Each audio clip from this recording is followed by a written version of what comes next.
It's another edition of Time About the Movies, and today we're taking a look at the films of May 10th, 2002. We got 3 films to look at today, so let's go ahead and jump to it. Let's start off with the biggest new release of the weekend, the erotic thriller Unfaithful from the director of Fatal Attraction and Indecent Proposal. It's good, the usual stuff. I want you to follow somebody. I want the truth from the director of Fatal Attraction. You're the only thing in my mind. Richard Gere. Do you love me? Diane Lane. Of course I love you. I can't do this anymore. Stay from her.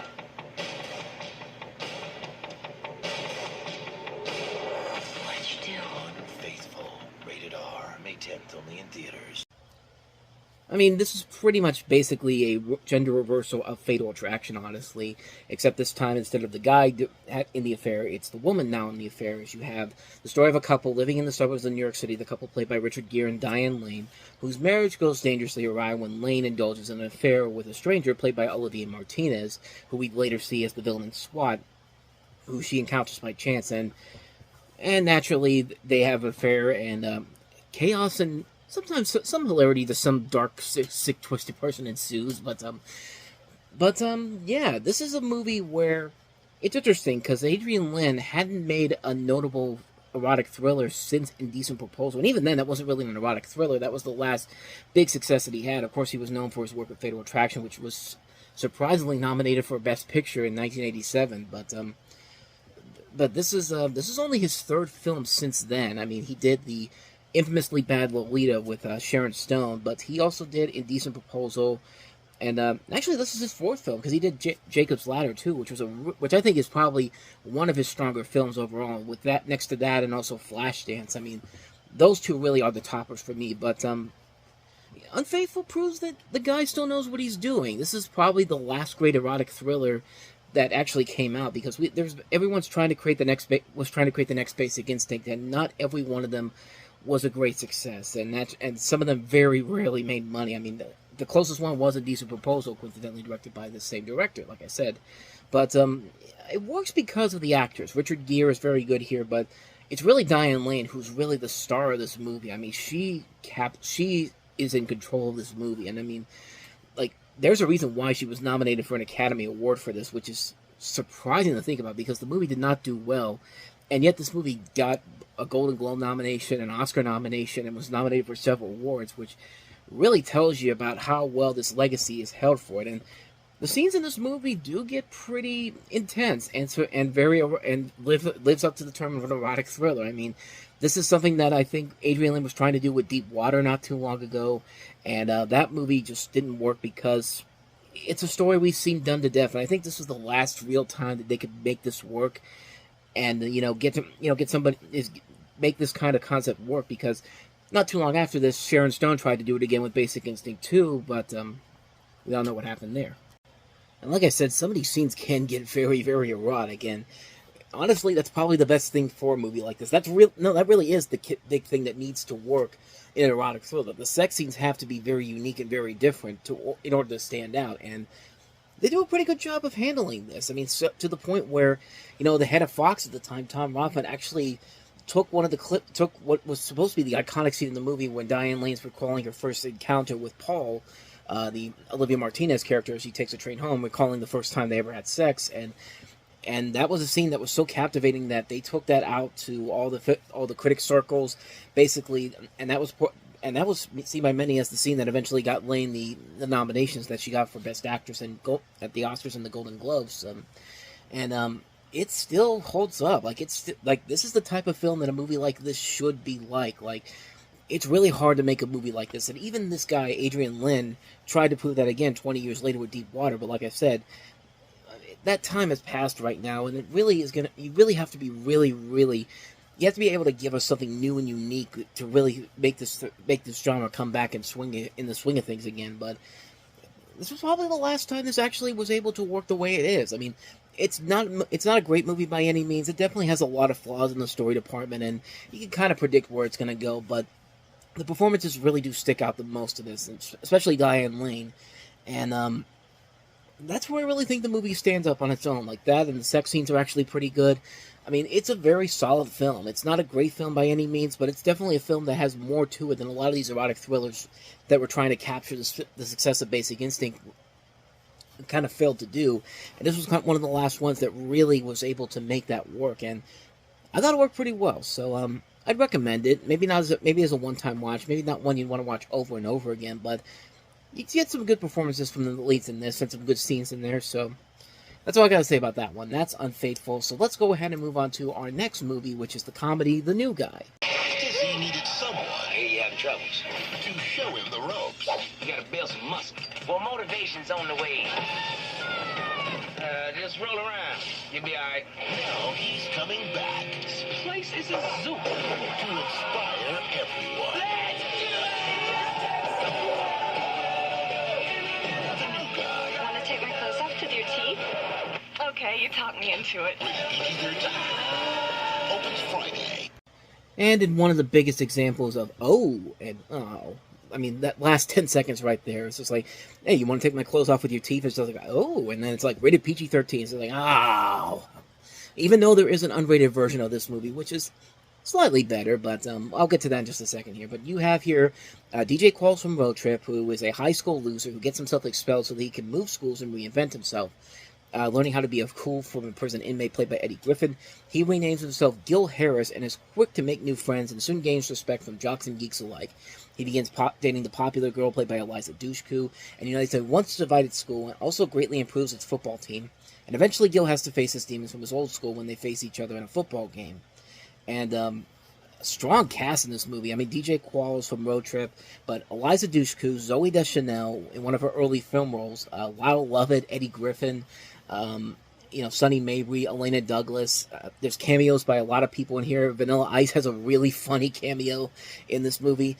There are things about this movie that are legitimately funny. They are very, very funny, and they are just.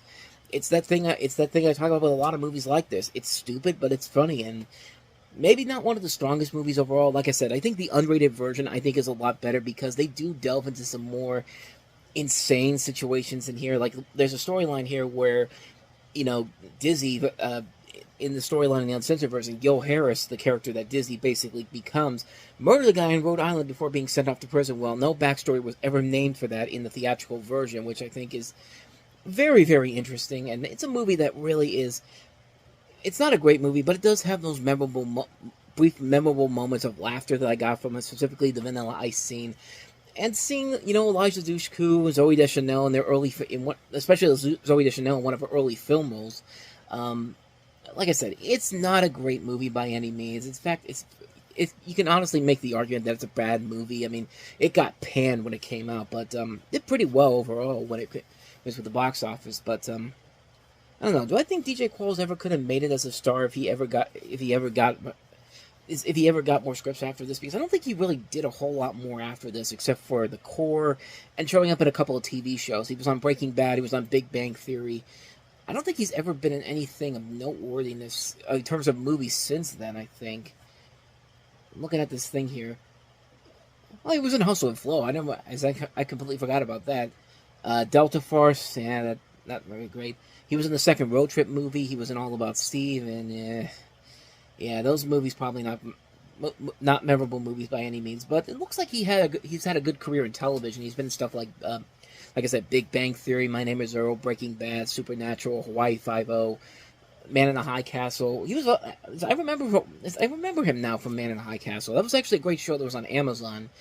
So he has done some stuff here. So maybe he's just moved into television because I think that's a comfort zone for him. But I don't know if he could have ever made it as a feature film star after Road Trip and The New Guy. But hey, good to see these having success in television. But yeah, like I said, nothing too spectacular about this movie. A couple funny moments here and there, but not enough for me to say I'd recommend the film. But because I really don't. But I don't know. I have some fond memories of it. So take that for what you will. So that's The New Guy. Now let's go ahead and take a look at the last one we have here, and that is Ultimate X the movie. Oh wait, I'm sorry. ESPN's Ultimate X the movie. Warning, this movie is so exhilarating. It can only be seen in IMAX theaters and other large format cinemas. On May 10th, the Ultimate Movie. with the ultimate thrills is on the ultimate big screen. ESPN's Ultimate X. This guy's crazy. PG-rated at IMAX theaters and large format cinemas. Check local listing.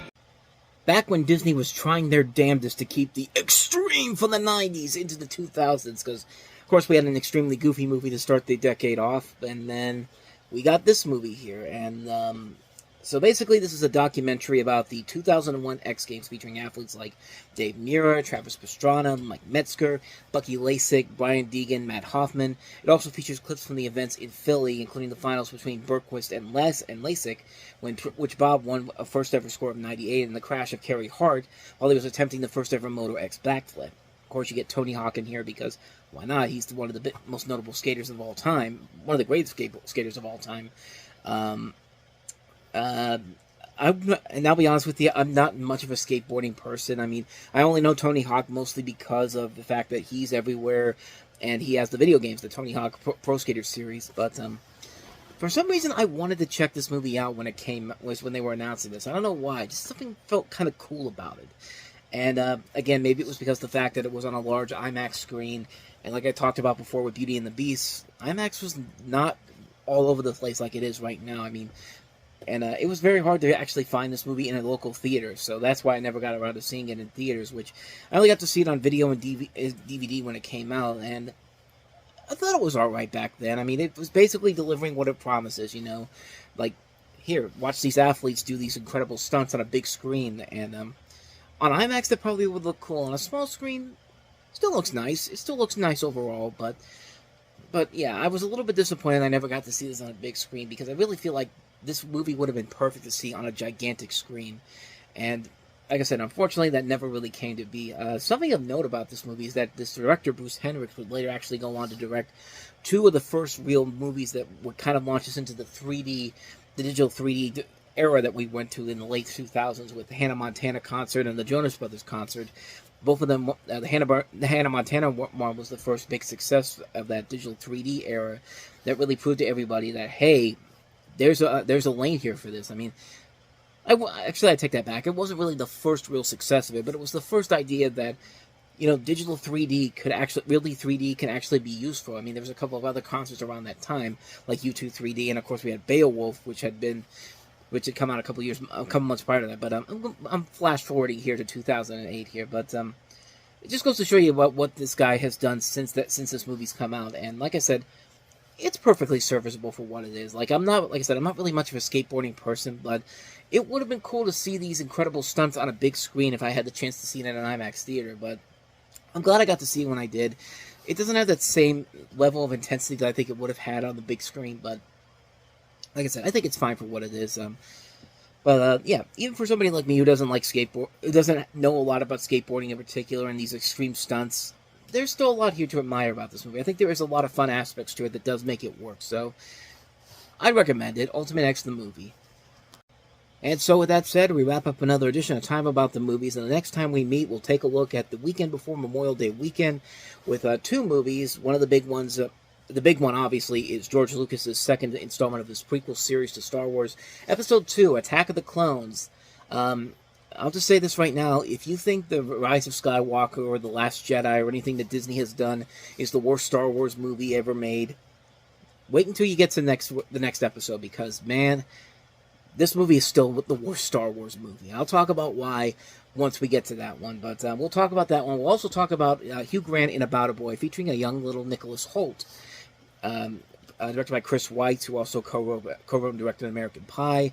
Co-directed American Pie, not co-wrote, but About a Boy. We'll take a look at that one. Two movies overall we'll look at on the next episode. But until then, thank you so much for watching. And if you want to see more videos like this, please hit the playlist on the next page. Check out the previous episode.